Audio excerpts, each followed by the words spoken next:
안녕하십니까. 제 이름은 장유성이라고 하고요. 지금 쓱닷컴에서 CTO를 맡고 있습니다. 오늘 토픽은 쇼핑 리이매진드라고 해서 요즘 사실 코로나 등 여러 가지 이유로 굉장히 특히 이커머스에 많은 변화가 있는데요. 그거에 대해서 테크놀로지가 어떤 식으로 기여를 하고 있는지, 그리고 어떤 식으로 향후에 우리가 이런 내용들을 가지고 창업하는 데 도움이 될지 한번 살펴보는 시간을 가지도록 하겠습니다. 사실은 코로나 때문에 그런 많은 일이 있다기보다는 지금 현재 이미 많은 어떤 사인들이 있었다가 이 코로나가 어떻게 보시면 하나의 기폭제가 됐다고 보시면 될 것 같은데요. 사실 처음 쇼핑이 시작됐다 하면 1400년대에 터키에 있는 그랜드 바자가 어떻게 보시면 지금 우리가 생각하는 쇼핑 마켓의 원조라고 많이들 말씀을 하십니다. 그래서 이건 뭐 아직도 너무나 파퓰러한 곳이고 터키 놀러 가시면 늘 들리는 것들 중에 하나인데 이번에 코로나 때문에 상당히 많은 피해를 입었다고 하죠. 근데 그게 현실로 다가오고 있는 게 제가 최근에 위험을 무릅쓰고 사실 미국을 잠깐 다녀왔는데 바니스 뉴욕이라고 어떻게 보시면 미국에서 가장 오래된 그 리테일 체인 중에 하나죠. 거의 100년 이상 됐는데 문을 잠갔습니다. 이게 참 어떻게 보시면 있을 수 없는 일이 지금 막 일어나고 있는 상태이고요. 그 중에서도 많은 그 중에 하나가 이커머스가 그렇게 발달을 하면서 이런 리테일, 기존 리테일들이 굉장히 많은 고생을 하게 되었는데요. 그 예를 하나 또 말씀을 드리죠. 월마트 같은 데 가시면은 테라브레스라고 우리나라에서도 사실 많이 파는 물건, 유명한 물건 중에 하나인데 그 마우스 가글 하는 걸 월마트에서 판매를 하십니다. 근데 그 쉘브에 가서 물건을 사고 봤더니 거기 아마존에다 레이팅을 해주세요. 이런 그 포장지에 이런 말이 적혀 있더라고요.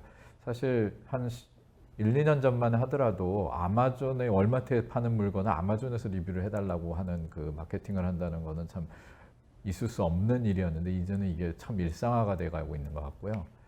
또 하나 예를 들면 앵커라는 회사가 있습니다. 우리나라에서도 이제 조금씩 알려지고 시작하게 있는 시작 회사인데 스티븐 양이라는 사람이 1912년대에 사실은 어떻게 보시면 스마트폰 액세서리를 납품하던 업체로 작게 셴전에서 시작을 했는데 지금은 거의 1조 원 이상의 레비뉴를 버는 최대 액세서리 업체가 되고 있습니다. 근데 이 업체의 특징 중에 하나가 미국의 그 리테일 강자인 월마트나 타겟에 가시면 물건을 찾을 수가 없어요.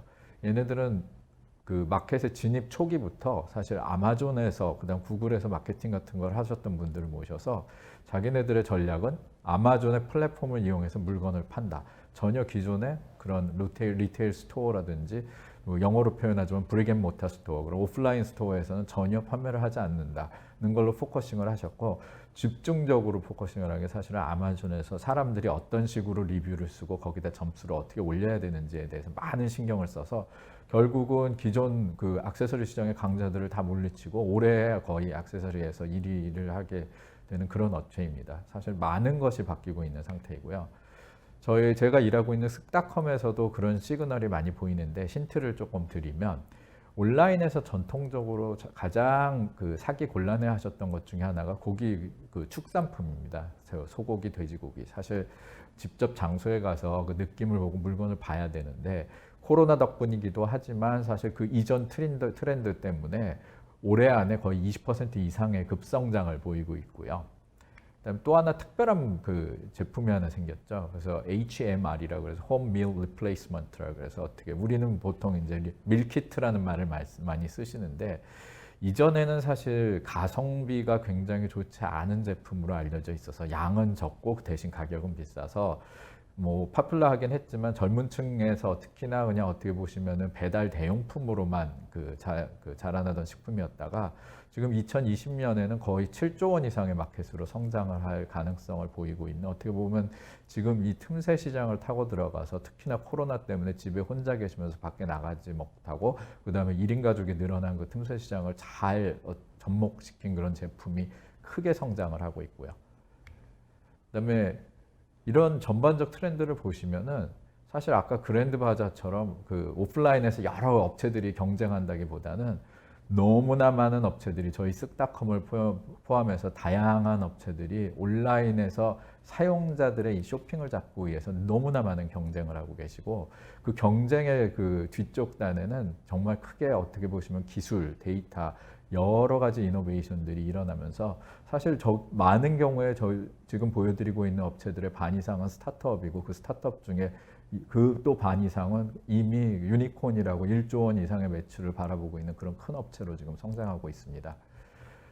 자, 그러면은 이 체인지가 사실은 코로나나 이런 것 때문에 시작이 되었냐? 아니죠. 사실 보시면은 미국에서도 아까 바니스 뉴욕 예 같이 그 변화에 적응하지 못하고 망한 회사가 있는가 하면은 미국 안에서도 사실 굉장히 잘 선방을 하고 있는 기존 전통업체들이 있습니다. 예를 들면 월마트.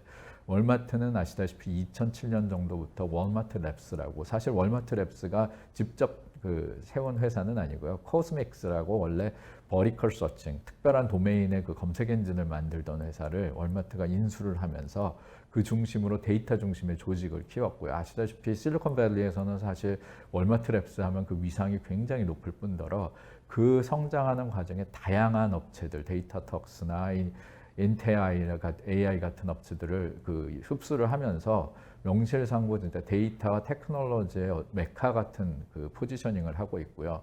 더 놀라운 일은 맥도날드 하면 사실 저희가 리노베이션이나 이런 거하고 거리가 멀다고 생각하는데, 작년에 맥도날드가 거의 우리나라 돈으로 5천억 정도를 주고 다이나믹 일드라는 프리시전 마케팅, 어떻게 보시면 고객 타겟 마케팅을 하는 회사를 인수를 함으로써 맥도날드 자체도 이제 데이터 게임에 뛰어들고 있고요. 그다음에 영국에서 1위를 하고 있는 업체 중에 하나가 테스코라는 업체인데, 이 업체는 이미 1990년대부터 더넘비라는 회사랑 같이 고객 마케팅, 고객 아날리틱스를 굉장히 많이 일을 하면서 지금 현재 더넘비의 거의 많은 지금 모든 지분을 가지고 던험비, 그다음 아까 뒤에 보여드릴 오카도 같은 새로운 기술 업체들을 인수를 하면서 어떻게 보면 다시 깨어나고 있고요. 미국 2위 리테일 업체 중에 하나가 이제 크로거라는, 우리나라에는 그닥 잘 알려져 있지 않는 업체가 있는데, 여기도 사실 5년 전부터 84.5일이라는 이름 자체도 굉장히 흥미로운데요. 84.5일이 크로거의 HQ가 자리 잡고 있는 신시내티라는 도시의 경도라고 합니다. 그래서 데이터 사이언티스트가 거의 600명 모여서 각종 고객 데이터, 그다음에 제품을 개발하기 위한, 제품이라 하면 여기서 그로서리 제품, 예를 들면 슈퍼마켓에서 파시는 아까 보여드렸던 밀키트 같은 제품을 개발하기 위한 각종 데이터를 고객들에게 제공하면서 어떻게 보시면은 레비뉴를 창출하는 좋은 비즈니스 모델을 가지고 있고요. 이런 식으로 경쟁에 살아남은 업체들이 간혹 보이면서 지금 신흥으로 뜨고 있는 스타트업들과 굉장한 많은 경쟁을 보이고 있습니다. 그래서 예를 하나 드리면 보스턴 컨설팅에서 2020년대에 모스트 이노베이티브 컴퍼니, 가장 혁신적인 개발을 하고 있는 50대 회사 리스트업을 한 게 있어요. 근데 여기 보시면 물론 저희가 많이 당연하다고 생각하는 업체들, 애플, 구글의 알파벳이라든지 아니면 아마존 뭐 이런 업체들도 당연히 있고, 저희 삼성 같은 업체도 당연히 끼어 있고요. 근데 놀랍게도 이거의 20% 이상은 보시면 알겠지만 전통적인 리테일 업체도 많이 등장을 하고 있습니다. 그래서 아까 말씀드린 월마트나 맥도날드 같은 업체는 물론이거니와 보시면 타겟, 나이키, 아디다스, 코스트코 같이 기존에는 사실은 이게 어떻게 보시면 이노베이션이나 이런 거는 거리가 멀은 전통적인 유통업이라고 생각했던 업체들 자체도 이런 식으로 자기 개발을 막 하면서 이 많은 수의 어떻게 보시면 유니콘으로 성장한 기존 이런 새로운 온라인 커머스 업체랑 많은 경쟁을 하고 있는 상태입니다. 그래서 특히나 2020년의 코로나 덕분에 저희가 보고 있던 이전 한 5년 동안에 있었던 변화가 엄청나게 가속화가 되어 있는 상태인데요. 그러면 각계적으로 기술이나 이 데이터들이 어떤 식으로 이 디스럽션을 도움을 줄 수 있는지, 특히나 쇼핑 쪽에서 한번 구체적으로 살펴보도록 하겠습니다. 특히 저는 오랫동안 데이터 서비스를 해왔는데요. 사실 미국에서 1997년에 미국을 처음 가서 한 15년 이상 미국에서 데이터나 AI 쪽 중심의 회사를 중심으로 해서 많은 롤을 맡았고 기술을 개발을 해왔습니다. 그래서 저는 항상 제 타이틀을 말할 때 데이터 드리븐 서비스를 하는 사람이라고 그렇게 말씀을 드리는데, 여기에 보시면은 저희가 virtuous cycle, 선순환 구조라고 말하는 사이클이 있습니다. 테크놀로지를 통해서 좋은 서비스를 제공을 하고 그 좋은 서비스를 제공을 함으로써 고객에게 좋은 데이터를 받고 그 데이터를 다시 기술에다 피드를 해주면서 이 좋은 사이클이 계속 돌아가면서 어떻게 보시면 특히나 스타트업 같은 경우에 성장의 그 원동력이 될 수 있다고 생각을 하는데요. 쇼핑에서는 이 선순환의 고리를 가지고 갈 수 있는 많은 요소를 지니고 있고요. 특히나 요즘 테크놀로지 사이드를 보시면 뭐 AI라는 말이 굉장히 많이 유행하고 있는 상태인데 뭐 저희 AI 전공 그 머신러닝 전공하신 분들은 사실은 AI라기보다 이제 보통 머신러닝 테크놀로지나 데이터 사이언스 쪽을 많이 그냥 이해를 하십니다. 근데 이 중에 많은 기술들 예를 들면 로보틱스라든지 그 자연어, 내추럴 랭귀지 프로세싱이라든지 컴퓨터 비전이 쇼핑에 굉장히 매력적인 요소가 많습니다. 특히나 로보틱스 같으면은 오프라인 월드에서 자동화를 하는데 많은 도움을 주고 자연어 같으면은 온라인에서 검색을 하시다든가 아니면 커스터머 서비스를 할 때 굉장히 큰 도움을 드리고 그다음 컴퓨터 비전 같으면은 오프라인과 온라인의 갭을 메꿔주는 오프라인에 있는 제품의 어떤 이해를 통해서 온라인에 옮겨준다던가 아니면 또는 온라인에서 새로운 특징들을 찾아가는 여러 가지 다양한 적으로 그 이용이 가능한 그런 기술들이 발달을 했고요. 결국 이 기술들을 가지고 우리가 특히나 이 쇼핑 분야에서 어떠한 식의 개선을 할 수 있을지를 정리를 해봤습니다. 되게 명확한데요. 처음에는 모든 그 포커스가 결국은 고객에 대한 이해로 그 귀착된다고 볼 수 있습니다. 이전에는 사실 오프라인에서는 고객에 대한 이해가 참 그 아이러니인데 오프라인과 온라인의 차이점 중에 하나가 오프라인으로 가시면 사실은 고객을 만날 수가 있습니다. 근데 인간의 한계 때문에 인간의 접점의 한계 때문에 그 고객을 만난다고 해도 개개인 고객에 대한 이해를 한다거나 그분의 어떠한 그 정보를 모은다는 게 그렇게 수월치 않았는데 온라인에서는 반대로 개개인 고객을 실제로 만나지는 못하더라도 그 고객의 그 행동이나 여러 가지 그 제품 구매력 이런 거를 판단을 해보시면 그 고객보다도 더 많은 그 고객을 이해할 수 있고요. 사실 앞에서 말씀드린 여러 가지 머신러닝이나 AI 테크놀로지가 큰 도움을 주고 있고요. 두 번째에는 이것이 사실은 진정한 이 커머스의 큰 변화 중에 하나라고 생각하는데 제품 개발, 심지어는 그게 생산자들이 그 산지에서 어떤 농업적인 제품을 개발하신다거나 아니면 아까 보여드렸던 밀키트 같은 거를 제품을 개발하실 때에도 많은 기술과 이런 데이터를 활용을 하십니다.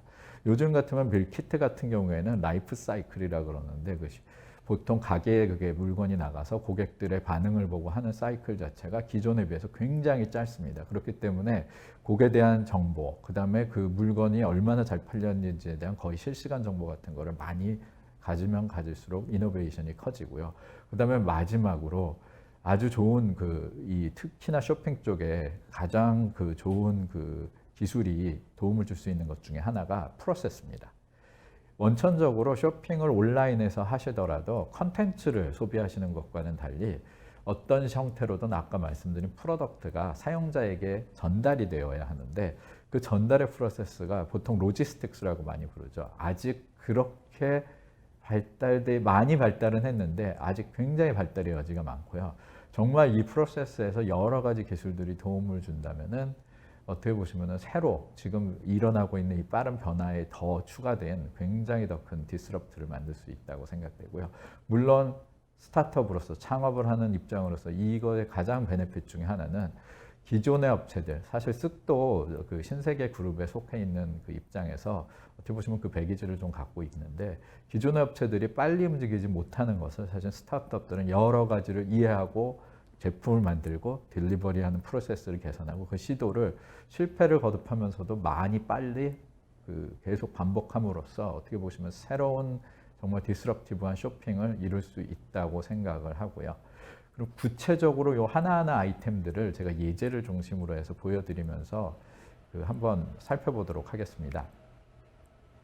처음에 아까 고객의 이해라고 말씀을 드렸는데 사실 커스터머 애널리틱스라는 분야가 굉장히 큰 분야 중에 하나고 우리나라에서도 디지털 마케팅 등을 중심으로 해가지고 굉장히 커지고 있는 분야이기도 합니다. 결국은 사실 소비자의 어떻게 보시면은 구매의 형태를 이해를 하면서 어떻게 하면 구매욕을 더 자극하고 이분에게 최대한 그 베네핏을 줄까 하는 걸 이해하는 것인데요. 전통적으로 컨슈머의 온라인과 오프라인 공이 그 행동 패턴을 보시면 처음에 인지도, 여러 가지 그 브랜드 인지도라 그러죠. 광고나 이런 걸 통해서 브랜드에 대한 인지를 하시고, 그 다음에 아까 보여드린 것처럼 너무나 다양한 브랜드들과 업체들이 있기 때문에 그걸 가지고 어디가 자신이 구매하시고 싶은 그 제품에 맞는 곳인지에 대한 고려를 하시게 됩니다. 그 다음에 실제 구매 액션이 들어가고요. 그 다음에 구매가 끝나고 난 후에는 배송, 그 다음 커스터머 서비스 등을 통한 고객 서비스를 받게 되죠. 그 다음 마지막에는 사실 우리 같이 그 비즈니스라는 입장에서 가장 원하는 것은 로열티, 이분들이 재구매를 하게 되는, 그래서 그 구매 이후에도 어떤 베네핏을 주는 그러한 그 생각을 많이 하는데요. 보시면 알겠지만 온라인에서는 그 사실 굉장히 이 파이프라인, 보통 퍼널이라고 깔때기 모델이라고 부르는데 이게 굉장히 많이 정의가 잘 되어 있습니다. 그래서 처음에 구매를 들어가시는 쪽을 분해를 해보시면 랜딩 페이지, 홈페이지에 앱이 됐던 웹이 됐던 랜딩 페이지에 올라가 보시고, 그 다음에 거기서 검색이나 기타 등등을 통해서 그 종류, 카테고리 리스트를 보게 되고, 그 다음 리스트에서 아이템을 눌러서 그 아이템의 그 상세 설명을 읽게 되고, 그때 이제 구매력이 자극되면 카트에 담으시고 체크아웃을 하시게 됩니다. 근데 저희가 그거를 퍼널이라고 말씀드린 이유는 너무 잘 아시겠지만 각 스텝마다 사실은 사용자들이 churn이라 그래서 그 유출을 하게 되고요. 거기서 포기를 하시고 점점 떨어져 나가서 결국은 컨버전, 마지막에 체크아웃까지 물건까지 가시는 분들까지는 얼마 남지 않은, 그래서 그 확률을 올리는 게 이 커스터머 애널리시스의 키라고 보실 수가 있는데, 굉장히 재미있는 것은 요즘 특히나 2019년, 2018년 이후의 기술, 그 AI 기술이 발달하면서 전통적으로 이런 모델을 생각하지 않았던 오프라인 마켓에서도 이 모델을 굉장히 많이 응용을 하고 있습니다. 그래서 이 모델을 한번 똑같이 생각을 해보시면, 저희 쓱닷컴과 자매회사인 이마트 그 스토어를 생각을 하시면, 처음에 스토어 프런트, 이마트에 가시면 광고도 붙어 있고 크게 굉장히 그 잘생긴 빌딩 건물 앞에 들어가시게 되고, 그 다음 플로어를 들어가시면 상품만이 아니고 거기 여러 가지의 주변 가게들까지 보시면서 경험을 하시게 되시고, 그 다음 자기가 물건을 찾기 위해서 그 미국에서는 보통 아일이라는 표현을 많이 쓰는데 우리나라에서 매대라고 해서 스탠드라는 표현을 많이 쓰십니다. 그래서 이 제품이 놓여 있는 스탠드나 그 창고를 한번 살펴보시면서 자기가 원하는 제품을 계속 이렇게 손으로 찾아보시게 되시죠. 그래서 물건을 직접 보시고 그 다음에 캐시어 앞에서 줄을 서서 구매를 하시는 이 패턴을 생각해 보시면, 사실 그 각각 그 파트마다의 페인 포인트도 되게 비슷하고 사람들이 거기서 유출해 나가는 것도 굉장히 비슷합니다. 그래서 요즘은 이걸 기술을 이용을 해가지고 그 플로우를 잡아주시고 그거를 좀 더 정확하게, 좀 더 컨버전을 높일 수 있는 그 커스터머 비헤이비어를 많이 연구를 하시고요.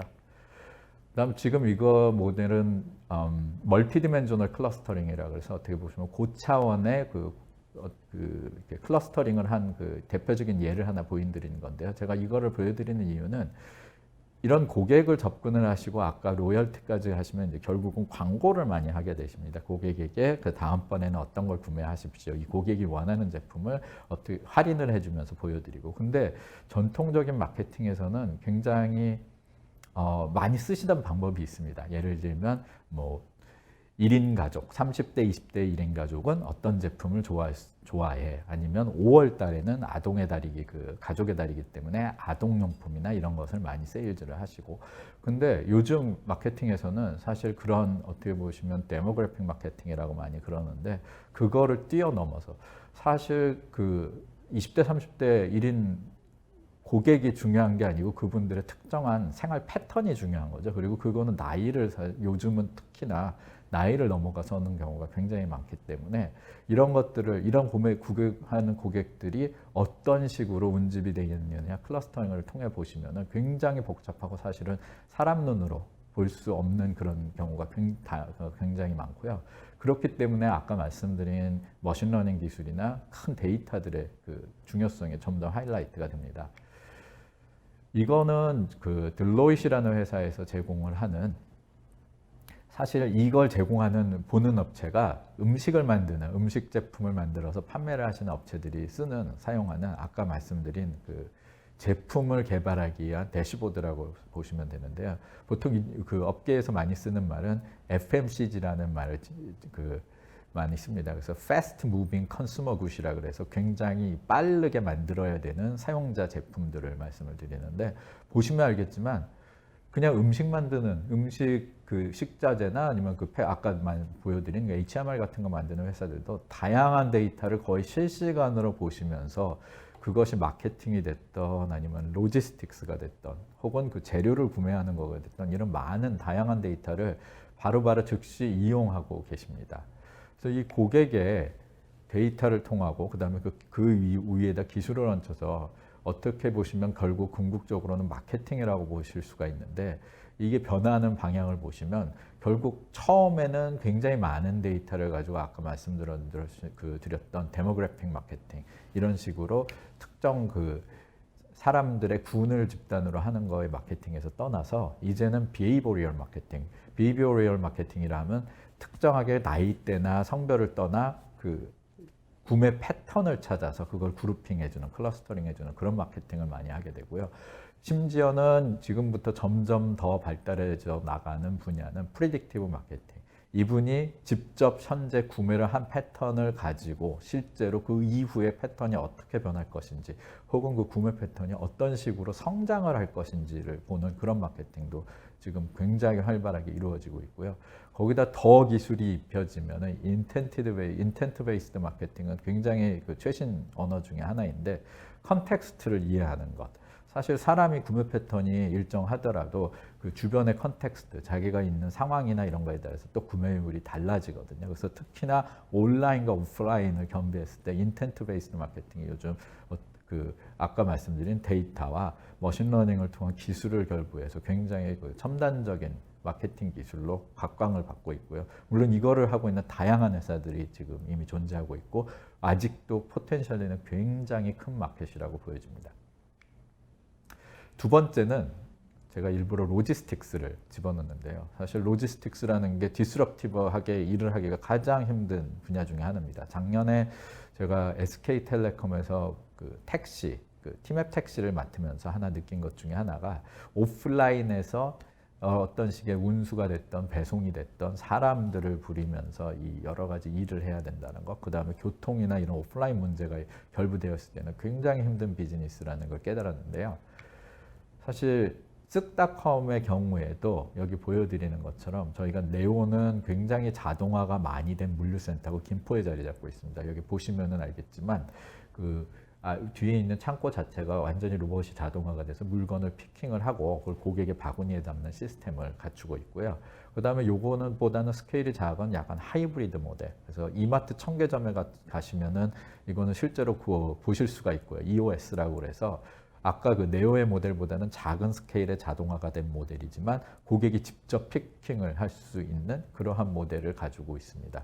사실 웨어하우스 안에 있는 자동화만이 모든 것은 아니고요. 제가 다른 예를 들어드리면 굉장히 유명한 그림 중에 하나입니다. 그래서 아마존 같은 경우에는 미국이 우리나라보다 워낙 땅 사이즈가 다르기 때문에 가장 중요하게 여기시는 것이 구매 예측입니다. 그래서 수요 예측이라고 하는데 실제로 동부에서 하고 서부에서까지 차량으로 이동을 하시면 10일 이상 걸리고 비행기로 이동을 하셔서 6시간 이상이 걸리기 때문에 이들은 이거를 미리 서부에 있는 분들이 동부에 있는 물건들을 혹은 동부에 있는 분들이 서부에 있는 물건을 그 얼마나 많이 수요가 있을까를 미리 예측을 하셔서 물건을 미리 딜리버리를 해놓고 있습니다. 그래서 굉장히 복잡한 허브 앤 스포크 시스템이라고 하는데 이 허브와 그 하위 웨어하우스들을 가지고 있고 그다음 실제로 사람들이 구매하기 전에 미리 물건들이 가 있습니다. 그래서 아이디어 자체는 굉장히 통계학적인데 90%의 확률로 그걸 맞추더라도 10%의 손해를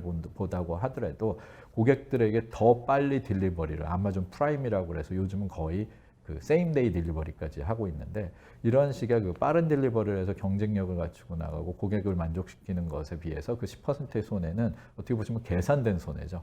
그래서 그것을 굉장히 기술을 많이 통해서 엄청나게 확대를 해 나가고 있고 여기에 올해 코로나까지 결부가 돼서 최근에 아마존이 사실 그 어콰이어인 회사 중에 하나인 홀푸드라는 그 마켓 체인이 있는데 그 슈퍼마켓을 이용을 해가지고 그걸 아마존 프레시에 어떻게 보시면은 그 딜리버리 허브를 사용하고 있는 굉장히 다양한 모델을 시도를 하고 있고요. 이거는 어떻게 보시면 굉장히 다른 쪽입니다. 오비탈 인사이트라는 회사가 미국에서 유니콘으로 또 유명한 회사들 중에 하나인데 아마 저 그림을 보시면은 어떤 그림인지 잘 모르실 것 같습니다. 제가 그 미국에서 활동을 할 때 거의 10년 이상 어바나 샴페인인 울프렘 리서치라는 회사에서 많이 일을 했는데 그 주변의 특징 중에 하나가 거의 우리나라 땅덩어리만한 콩밭과 옥수수밭들이 있고 기차들이 하루에 한 번씩 동네를 가로지르는 거의 몇 마일 넘는 기차들이 와서 그 콩하고 옥수수 를 캐는 것을 이제 싣고 가는데요. 거기 항상 보시면 사일로가 놓여 있습니다. 그 사일로 안이 이게 굉장히 중요한 게 예를 들면 우리나라에서도 제빵이나 이런 걸로 굉장히 유명하신 그 업체들 같은 경우에는 미리 구매를 하십니다. 그게 밀이 됐던 아니면은 옥수수가 됐던 사탕수수가 됐던 미리 구매를 하시는데 미리 구매하는 건 우리 기름을 어떻게 보시면 기름이나 주식 투자를 하시는 거나 마찬가지로 생산량이 얼마인지를 미리 아시면 굉장히 도움이 되는데요. 지금 보고 계신 사진은 인공위성에서 이 오비탈 인사이트라는 회사가 인공위성을 10개 이상을 보유를 하고 있는데 거기 사일로의 사진을 오후에 찍은 사진이에요. 그래서 보시면 알겠지만 그림자의 위치를 이미지 프로세싱으로 그래서 클래시파이어를 돌리고 나면 사실 저 사일로에 얼마나 많은 양의 곡물이 차여 있는지가 계산이 되고 거의 실시간으로 미국 전역의 곡물의 생산량 그리고 그 물류가 어떻게 움직이고 있느냐를 체크하는 회사들 중에 하나입니다. 반대로 오비탈 인사이트에서 지금 또 하고 있는 일 중에 하나는 그 옥수수 같은 소비를 가장 크게 많이 하는 그 나라 중에 하나가 중국이나 아르헨티나인데 그 중국 아르헨티나에 있는 소나 그 돼지에 있는 가끔 하루에 한 번씩 바깥에 나가서 이제 풀을 뜯어 먹거나 아니면은 바람을 쐬거나 이럴 때 인공위성이 지나가면서 그 두수를 셉니다. 도대체 얼마나 많은 소들을 가지고 있느냐. 그래서 전통적인 이미지 클래시파이어를 굉장히 잘 쓰고 활용하는 회사 중에 하나고요. 이런 정보를 미리 알므로써 어떻게 보시면은 이런 식의 물건을 선물이라고 하죠. 그래서 미리 구매를 하실 때 굉장히 전략적인 가격으로 미리 구매를 하실 수 있는 그런 인사이트를 제공하는 회사 중에 하나고요. 그다음 너무 잘 알려진 업체, 뉴로라는 업체는 지금 현재 월마트랑 같이 딜리버리 자체, 특히나 프레시 딜리버리를 오토노머스 셔틀, 그래서 자동화된 셔틀을 이용해가지고 미국 실리콘밸리 동네 쪽에서 이미 딜리버리, 그다음 피닉스 쪽에서도 딜리버리를 시도를 하고 계시고요. 코베리언트라는 회사도 굉장히 특이한 회사 중에 하나입니다. 아까 저희 네오의 자동화를 보여드렸는데 기존의 박스 자동화, 이렇게 규격화된 박스를 통해서 딜리버리하는 자동화와는 달리 그로서리 제품들, 프레시 제품들 이런 제품들은 굉장히 피킹 패킹이라고 저희가 보통 PMP라고 부르는데 피킹 패킹, 물건을 집어서 패킹을 하는 것이 쉽지 않습니다. 제품 자체가 정형화도 안 돼 있을 뿐더러 신선 제품 자체의 특징 중에 하나가 굉장히 부서지기도 잘하고 그게 적절한 압력을 가해야 하기 때문에 아직도 사람들이 많이 업무를 하시는데 코베리언트라는 회사는 요 피킹 패킹에 전문화된 로봇을 만드는 회사 중에 하나입니다. 그래서 보시면 알겠지만 저 암이 굉장히 소피스티케이트한 로보틱 테크놀로지로 물건을 집어서 박스에다 집어넣음으로써 딜리버리를 피킹 패킹에 어떻게 보시면 이노베이션을 하는 회사 중에 하나입니다. 그래서 아까나 마찬가지로 로지스틱스도 기존의 로지스틱스하고는 달리 굉장히 큰 디스럽션이 이루어지고 있고 그다음 2020년 이후에 더 많이 이루어지고 있다고 보고 있는데요. 처음에 데이터가 굉장히 많이 들어옴으로써 저희가 처음에 이 딜리버리나 로지스틱스에서 많이 했던 일은 라우트 플래닝이라는 것을 많이 했습니다. 그래서 이쪽 전공하신 분들은 보통 옵티마이즈드 패스나 쇼테스트 패스라는 말을 많이 쓰시는데 딜리버리 차량이 있고 배송해야 되는 배송지가 20개 있을 때 가장 최단 경로가 어디 있냐 이걸 계산을 많이 했죠. 그래서 에이스타나 여러 가지 알고리즘을 많이 쓰셨지만 요즘은 그것이 점점 발달을 해가면서 첫 번째 아까 고객의 이해나 굉장히 어떻게 보시면은 일맥상통한다고 볼 수 있는데요. 디맨드 포캐스트 물건을 고객이 구매하시기 이전에 이미 이 물건에 대한 수요가 얼마나 있을 것이냐를 예측을 하면 사실 아까 말씀드린 딜리버리를 미리 준비를 하기에 굉장히 큰 도움이 되고요. 그 다음에 큰 포인트 중에 하나가 트레이서블 SCM이라고 해서 SCM은 유통업계에서 많이 쓰시는 서플라이 체인 매니지먼트, 결국 공급 체인을 매니지하는 그런 파이프라인을 말하는데 그 키워드 중에 하나가 요즘 트레이서빌리티입니다. 그래서 산지에서부터 고객 앞에까지 물건이 갈 동안 그게 어디에 있으며 그 제품의 상태는 어떻고 그것이 언제쯤 딜리버리가 될 것인지를 완벽하게 트레이스를 할 수 있는 많은 기술들이 지금 개발이 되고 있고요. 특히나 신선 상품, 프레시 상품에서는 이 트레이서빌리티가 요즘은 키워드 중에 하나고 국내에서도 사실 이것에 포커싱을 해가지고 창업을 하시고 기술이 굉장히 많이 필요합니다. 특히나 그 5, 6년 전에 한참 그 떴던 IoT 기술 같은 것을 잘 활용하시면 굉장히 많은 도움을 주실 수가 있고요. 그 다음에 저희가 보기에 꽃 중에 꽃이라고 하는 게 프리딕티브 로지스틱스. 그래서 아까 프리딕티브 마케팅이랑 굉장히 비슷한데 결국은 로지스틱스 중에 어떻게 하면 미리 예측을 할 것인가, 그리고 그 예측의 윈도우를 얼마나 점점 더 확장을 할 것인가가 로지스틱스가 디스럽티브하게 될 수 있는 키 중에 하나라고 볼 수 있겠습니다. 마지막으로 서비스 쪽 이야기를 좀 하겠는데요. 사실은 서비스라는 것이 개념 자체가 세 번 크게 바뀌었습니다. 아까 말씀드린 진짜 1400년대 그랜드 바자에서 시작한, 우리나라로 치자면 화개장터에서 시작한 전통적인 사람들이 모여서 물건을 사는 모델은 아직도 오프라인이 계속 갖고 있는 모델이라고 생각하시면 되고요. 그 이후에 큰 디스럽트가 생긴 것이 사실 웹의 등장이죠. WWW. 그래서 월드와이드 웹이 등장하면서 결국 온라인으로 이런 구매를 한다는 그런 것이 한번 큰 디스럽션이 2000년대 초기에 있었고, 그 다음에 2007년 아이폰이 생기고 나서 또 한 번의 큰 디스럽션은 결국 스마트 디바이스들이죠. 그러니까 각종 스마트 디바이스를 통해서 정말 손바닥 안에서 이런 구매가 이루어지는데, 결국은 이런 구매를 하기 위해서는 서비스 자체가 굉장히 개인화가 돼야 되고, 또 하나는 굉장히 빨라야 됩니다. 말씀드린 것처럼 저희 쓱닷컴에서도 특히나 제가 맡고 있는 데이터 쪽에서 굉장히 많은 일을 하고 있는 것 중에 하나가 개인화죠. 그래서 검색의 개인화, 그 다음에 추천의 개인화. 자기가 어떤 고객이 조인을 하셨을 때 그 구매력이나 검색력을 기준으로 해서 연관된 상품들, 혹은 자기가 많이 사는 물건에 대한 동일 카테고리를 통한 그 카테고리 추천, 그 다음에 어떤 상품을 사셨을 때 그거를 같이 구매를 많이 하시는 것. 예를 들면은 파스타 소스를 사시면 파스타 국수를 많이 사신다던가, 그 연관을 계산을 해서 제공해드리는 함께 많이 구매하시는 상품들.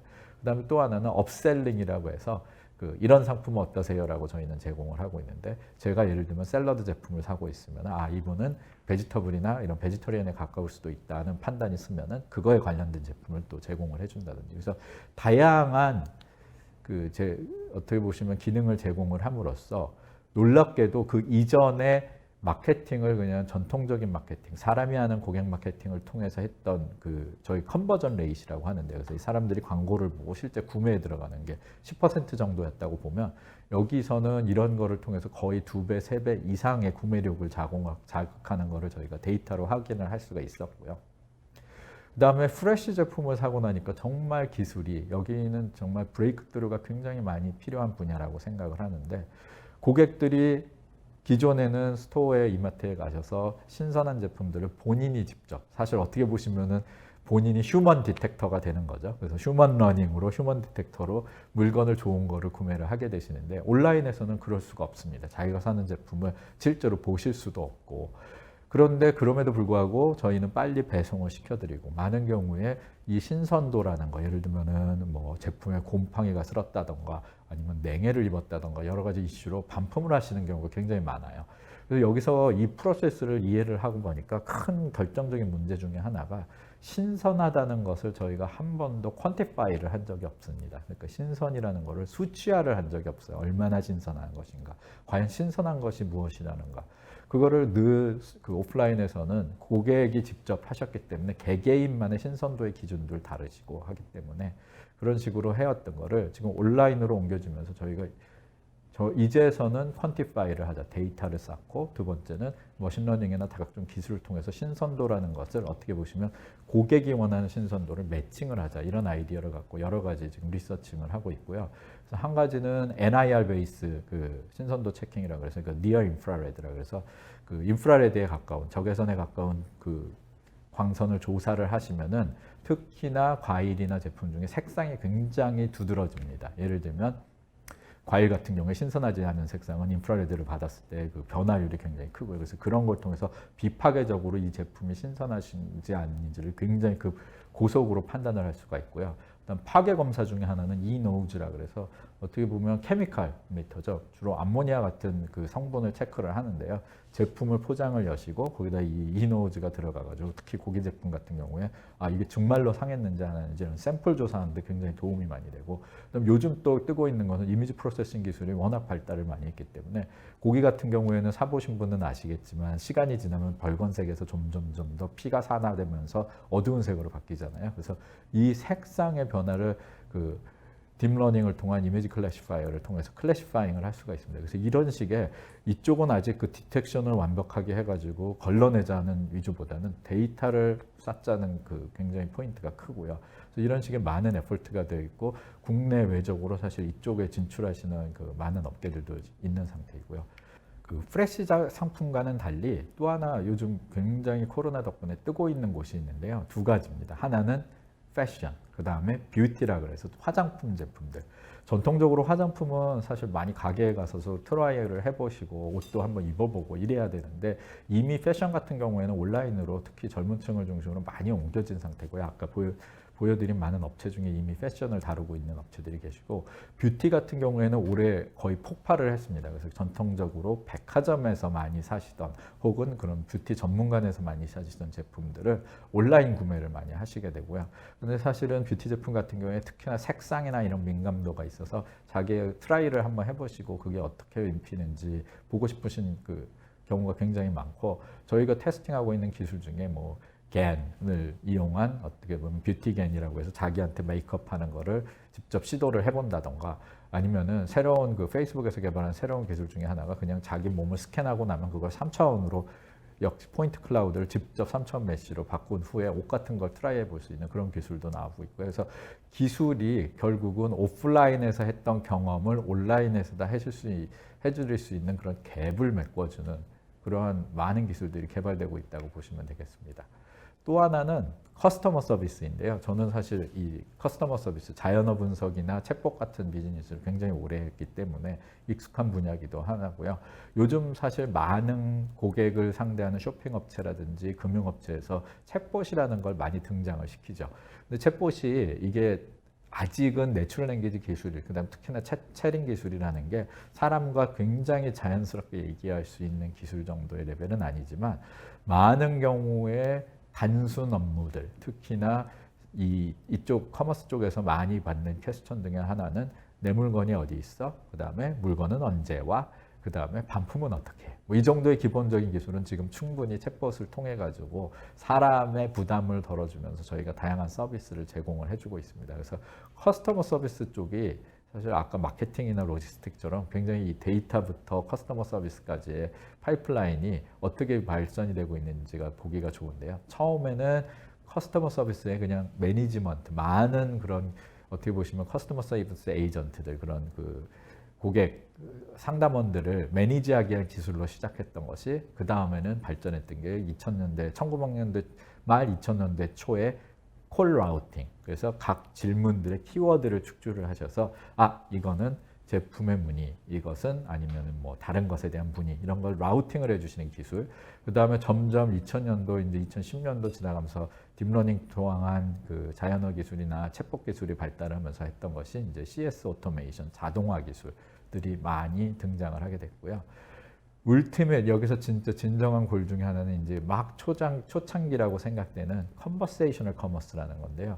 예를 들면 컨버세이셔널 커머스의 컨셉을 말씀을 드리면, 물건을 사실 때 가장 사람들이 신뢰를 갖고 듣는 것 중에 하나가 지인들의 말입니다. 예를 들면 제가 이 동네에 지금 업무를 하고 있는 동네가 중구인데 중구에 맛집을 찾겠다. 물론 인터넷 같은 데서 찾을 수도 있지만 아시다시피 요즘 인터넷에 굉장히 광고성인 그런 블로그도 많기 때문에 물어보죠. 그 동료 직원이나 아니면 그런 분들에게 맛집이 어디 있어 하면 어디 하고 대답을 해주면 아까 말씀드린 그런 컨버전이라는 게 여기서는 거의 100%로 나옵니다. 그래서 그 컨셉을 살려서 사실은 물건을 사는 데에도 이런 컴퓨터가 뒤에 있기는 하지만 AI를 통해서 자연어를 통해서 이런 쇼핑을 해주게 하면 어떻겠느냐 하는 컨셉 자체가 컨버세이셔널 커머스고, 사실 우리나라보다는 미국에서 굉장히 활발하게 이루어지고 있는 분야 중에 하나고요. 아마존에 많이들 하시는 그 알렉사를 이용한 그 에코라는 디바이스 자체도 이런 컨셉으로 처음에는 물건 구매로 시작을 많이 했었고 우리나라에서도 뭐 누구나 카카오 여러 가지 업체들에서 제공하는 것의 방향성 중에 하나가 이런 컨버세이셔널 커머스라고 보시면 되고요. 아직 굉장히 초창기지만 큰 그 가능성이 있는 그런 분야라고 생각이 듭니다.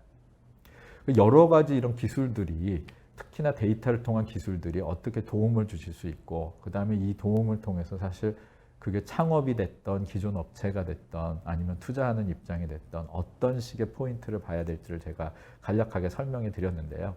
특별히 창업에 대한 그 챌린지에 대해서 제가 조금 이야기를 하고자 합니다.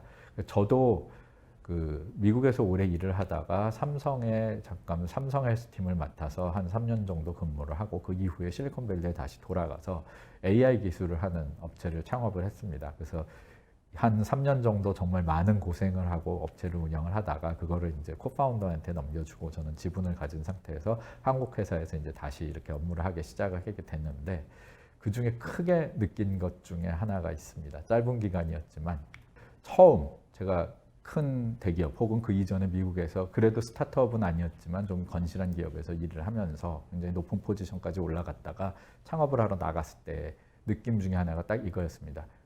그냥 너무나 많은 아이디어를 가진 사람들 그리고 너무 똑똑한 사람들이 모인 배업원 그냥 결국은 저 하나와 저 회사 하나와 나름 다른 사람들이 이제 팔을 부딪히면서 경쟁을 해야 되는 이런 어마어마한 코스에 던져졌구나 하는 느낌을 받았고 그 다음에 1년이 지나고 2년이 지나고 굉장히 힘이 듭니다. 고비에 고비를 넘겨야 합니다. 진짜로 많은 고비를. 정말 하루하루가 어떻게 보시면은 기술, 아까 말씀드린 데이터나 기술 여러 가지는 어떻게 보면 가장 쉬운 파트라고 할 수 있고요. 그걸 접목해서 고객이 좋아하는 제품을 만든다던가 고객을 찾아가서 이거를 이해를 시키고 판매를 한다던가 아니면 기술을 고비마다 더 개발을 한다던가 그 하나하나가 그리고 무엇보다도 투자를 받는다던가 하는 것이 굉장한 어려움입니다. 제가 이 그림을 지금 보시면 결국 저희 골 중에 하나가 피니시 라인을 끊고 나가서 그것이 그 유니콘이 되는 거든 아니면은 투자를 받고 익짓을 하는 거고 아니면은 M&A를 통해서 그 회사를 판매하시는 거고 결국 결론을 봐야 되는데 마라톤입니다. 제가 한마디 말씀드릴 수 있는 거는 코스 자체가 굉장히 숏 러닝이 아니고 마라톤입니다. 그래서 저희 대표적으로 커머스 쪽에 그 성장업체라고 많이들 말씀을 하시는 회사 중에 하나가 쿠팡이죠. 저희 경쟁자 중에 하나인데 쿠팡이 스타트업이라고 말씀하시지만 벌써 10년 차인 기업입니다. 그 다음에 쓱닷컴도 어떻게 보시면은 신세계 안에서는 굉장히 그 젊은 기업 중에 우리 회사 내부에서는 스타트업이라고 생각하고 일을 하고 있는데 쓱닷컴 자체도 거의 7년, 8년 이상 된 회사고요. 저희 아무리 아마존, 마이크로소프트, 구글 이런 데는 이노베이션 하는 회사고 어떻게 보시면 아직도 스타트업이라고 생각하고 테슬라 같으면 스타트업이라고 다들 느끼시지만 다들 10년 이상 된 회사들입니다.